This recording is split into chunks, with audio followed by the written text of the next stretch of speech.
কিরে দোস্ত, তুই শুধু সারাদিন বিছানায় পড়ে থাকিস। চল আজকে বাহিরে ঘুরতে যাব। না রে, আমার ভালো লাগছে না। আরে চল, আমি তোকে এমন একটা জায়গায় নিয়ে যাব তোর মন ভালো হয়ে যাবে। আচ্ছা দোস্ত, তুই এখানে একটু ওয়েট কর, আমি টয়লেট থেকে আসতেছি। আচ্ছা, একটু তাড়াতাড়ি আসিস, দেরি করিস না। ওরে কি হলো, আমার তো পাতলা পায়খানা শুরু হয়ে গেল।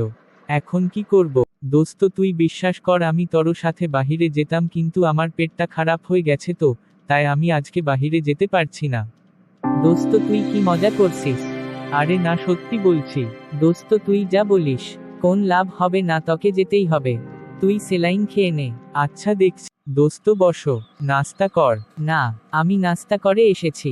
তুই তাড়াতাড়ি নাস্তা কর, আমি দরজার বাহিরে অপেক্ষা করছি। দোস্ত চল তাহলে। দোস্ত তুই তো সেই গেটআপ দিছছ।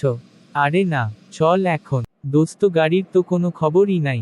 আসবে, একটু অপেক্ষা করো, ওই তো আসছে। দোস্ত তুমি ওখানে গিয়ে বসো, আমি খাবার অর্ডার করে আসছি।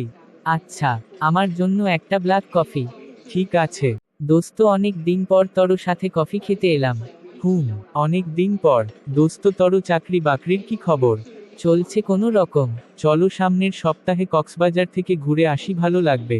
অফিস থেকে ছুটি পাই কি না? আরে একটা কিছু বলে ছুটি নিয়ে নিবি। আচ্ছা, চেষ্টা করব। এখন চল। দোস্ত তোর সাথে ঘুরে অনেক ভালো লাগলো। আমারও অনেক ভালো লাগলো। আচ্ছা এখন যাই। আচ্ছা ঠিক আছে।